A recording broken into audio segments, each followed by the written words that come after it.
প্রিয় ছাত্রছাত্রীবৃন্দ, আমার চ্যানেলে তোমাদের সকলকে স্বাগত জানাই। আমার এই প্রশ্নটি প্রথম থেকে শেষ পর্যন্ত শোনার সাথে সাথেই চ্যানেলটিকে সাবস্ক্রাইব করে দিও, সেই সঙ্গে অল নোটিফিকেশানটি অন করে দিও। আর আমার চ্যানেলটিকে বেশি বেশি করে শেয়ার করো, যাতে অন্যান্য ছেলেমেয়েরাও এই প্রশ্ন এবং উত্তরগুলো পেয়ে উপকৃত হতে পারে। আজকের প্রশ্ন হলো বাঁকুড়া বিশ্ববিদ্যালয়ের 4th সেমিস্টার সংস্কৃত মাইনরের প্রশ্ন। প্রশ্নটি হলো, প্রাজ্ঞ মন্ত্রী সুকনাস রাজকুমার চন্দ্রাপীড়ের উদ্দেশ্যে যে উপদেশ দিয়েছিলেন তা সংক্ষেপে আলোচনা করো বা বর্ণনা করো। উত্তর দেখো, সংস্কৃত গদ্যকাব্যের জগতে কবি সার্বভৌম বাণভট্ট বিরচিত কাদম্বরী কথাকাব্যে বর্ণিত উজ্জয়িনী রাজ তারাপীড়ের অতি বিচক্ষণ বুদ্ধিমান ও ব্রাহ্মণ মহামাত্র হলেন সুকনাস। সর্বশাস্ত্র বিশারদ প্রবীণ এই মহামন্ত্রীর কাছে রাজা তারাপীড় পুত্র চন্দ্রাপীড়কে যৌবরাজ্য অভিষেকের পূর্বে উপদেশ গ্রহণের জন্য পাঠিয়েছিলেন। রাজকুমার চন্দ্রাপীড়কে বিনীত ও শাস্ত্রজ্ঞ জেনেও মহামন্ত্রী সুকনাস তাকে অধিক বিনয়ী হওয়ার জন্য ভয়ঙ্কর যৌবন ও ধনদৌলতের অহংকার সম্পর্কে সতর্ক করার উদ্দেশ্যে নিম্নলিখিত উপদেশাবলী দিয়েছিলেন।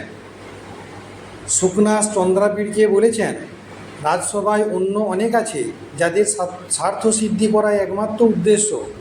তারা অর্থরূপ মাংস খাওয়ার জন্য শকুনের মতো এবং রাজসভারূপ পদ্মবনে বকের মতো অবস্থান করে।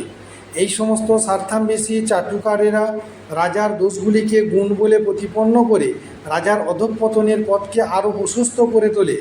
তারা বলে, জুয়া খেলাটা হচ্ছে বিনোদন, পরস্ত্রী গমন হলো চতুরতা, মৃগয়াত একরকম ব্যায়াম, মদ্যপানটাও বিলাসিতা, অসাবধানতা হলো বীরত্ব, নিজের স্ত্রীকে ত্যাগ করার নাম অনাসক্তি, আর গুরুজনের উপদেশ অগ্রাহ্য করা হলো স্বাধীনতা দেখানো, আর চাকর বাকরদের শাসনে না রাখতে পারাটা হলো তাদের সুখকে রাজসেবা করার সুযোগ দেওয়া।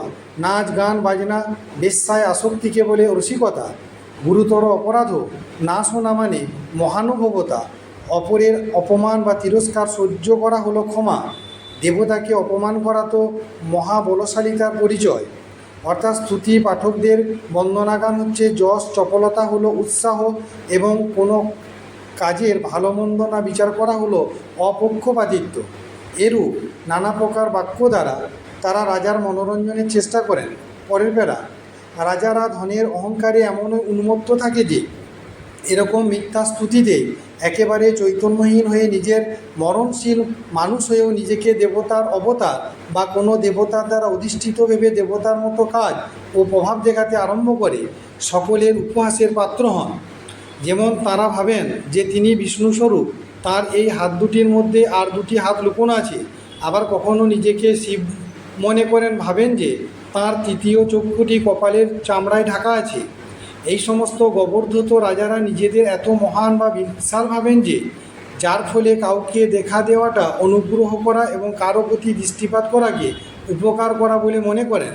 কারোর সঙ্গে কথা বললে ভাবেন তাকে বর দিলেন, এবং স্পর্শ করলে ভাবেন পবিত্র করে দিলেন। মিথ্যা মাহাত্ম্যের গর্বে তারা এমনই অন্ধ হন যে দেবদ্বিজে ভক্তি বা মাননীয়দের প্রতি সম্মান প্রদর্শন করেন না। কবির ভাষায় এই সকল প্রতারিত রাজারা, অর্থাৎ তারা বিদ্বানদের উপহাস করেন, বৃদ্ধদের উপদেশকে বার্ধক্যের প্রলাপ ভাবেন, মন্ত্রীর সদুপদেশ তারা রুষ্ট হন, হিতকামীর কথায় বিরক্ত হন। এই সমস্ত রাজাদের আর একটি বৈশিষ্ট্য বা দোষ হলো যে তারা তোষামোদকারীদের সঙ্গে প্রসন্ন চিত্তে আলাপ করেন, তাদেরকে বিশ্বাস করেন, তাদের প্রতি কৃপাদৃষ্টি বর্ষণ করেন, তাদেরই কথায় উঠেন বসেন, তাদেরই দ্বারা পরিচালিত হন। সুতরাং যৌবনের উন্মাদতা, ক্ষমতার অপব্যবহার, অর্থলিপ্সু ও স্বার্থান্বেষী প্রতারকদের থেকে সতর্কতা অবলম্বন একান্ত কর্তব্য। মুখ্যত সুকনাস এই দোষগুলি দেখিয়ে চন্দ্রাপীড়কে বোঝাতে চেয়েছেন যে তিনি যেন এরূপ প্রতারক চাটুকারদের দ্বারা বিভ্রান্ত হয়ে সকলের উপহাসের পাত্র না হন, পিতার মতো যোগ্য রাজাধিরাজ পদে অধিষ্ঠিত হতে পারেন। তাই চন্দ্রাপীড়ের প্রতি সুকনাসের এই মহামূল্যবান উপদেশগুলি কাব্য সৌন্দর্যে অতুলনীয়।